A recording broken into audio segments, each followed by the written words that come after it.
তো ফাইনালি এতদিনে আমাদের মায়াপুর নবদ্বীপ যাওয়ার ভ্লগ তোমাদের সাথে শেয়ার করছি। হ্যাঁ, এখন আমি আগের থেকে অনেকটাই ভালো আছি, অনেক ব্যথা কম আছে আমার ঘাড়ের। আমার ভয়েস শুনে বুঝতেই পারছো যে আগের যখন ভিডিওগুলো আপলোড করতাম ওটা একটা ভয়েসেও বোঝা যেত যে আমি অসুস্থ, বাট এখন আমি অনেকটা বেটার। আর একটা কি দুটা দিন রেস্ট করলেই আমি পুরোপুরি একদম ঠিক হয়ে যাব। তো আমরা ডিসাইড করি যে মায়াপুর যাব, বাট ট্রেনে নয়, বাই রোডে। এটার একটা আলাদাই এক্সপিরিয়েন্স হবে।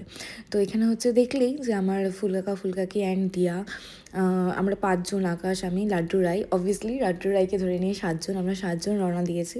অ্যান্ড গেস, লাড্ডু রাইকে আমাদের সাথে নিয়ে যায়নি, লাড্ডু রাই আমাদেরকে ওদের সাথে নিয়ে গিয়েছে ওদের জায়গার দর্শন করাতে। তো এখানে একটা পেট্রোল পাম্পের সামনে দাঁড়িয়ে টাইম হয়ে গেছিলো লাড্ডু রাইদের সেবা দেওয়ার, তো এখানে ফুলকাকি সেবা দিয়ে দিয়েছিলো। তারপরে বলতে গেলে আমাদের ঢুকতে ঢুকতে একদম সন্ধ্যাই হয়ে যায়, অন্ধকারই হয়ে যায়।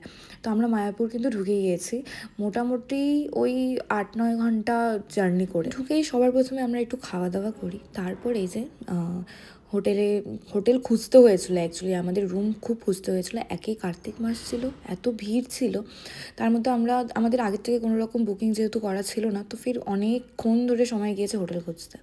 তো ফাইনালি 2টো রুম বুক করার পরে আমরা বেরিয়ে পড়ি একটু ফ্রেশ হয়ে মায়াপুর ইস্কনে। আমার এটা প্রথমবার ছিল, মানে আমি প্রথমবার মায়াপুরে গিয়েছি, নবদ্বীপে গিয়েছি, আর আমার এত এত বেশি ভালো লেগেছে যে আমি বারবার যেতে চাই। মানে বছরে 1-2বার যাতে আমাকে ডেকেই নেয়, আমি যাতে যেতে পারি ওখানে। তো যাই হোক, আমরা এখানে স্কনের এই ক্যাফেতে এসেছি, ক্যান্টিনে। দিয়ার অনেকবার আসা হয়েছে মায়াপুর নবদ্বীপ, তো ফের ও বলছিল যে এখানে কী কী খেতে ভালো, তো সেই জিনিসগুলোই ট্রাই করছিলাম। আমাদের ক্যান্টিনে যেতে যেতে বেশ অনেকটাই রাত হয়ে গেছিলো, তার জন্য অনেক খাবারই আর কি শেষের দিকে ছিল।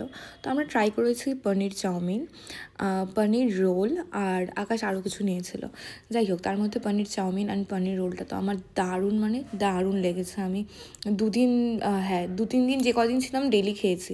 পনির রোলটাও দারুণ ছিল, খুব স্টাফি, মানে পনিরের স্টাফিংয়েই ফুল ছিল, একদম দারুণ টেস্টি ছিল। তো যাই হোক, এখানে একটু খাওয়া দাওয়া করে নিয়ে তারপরে হচ্ছে আমরা ব্যাক টু হোটেল।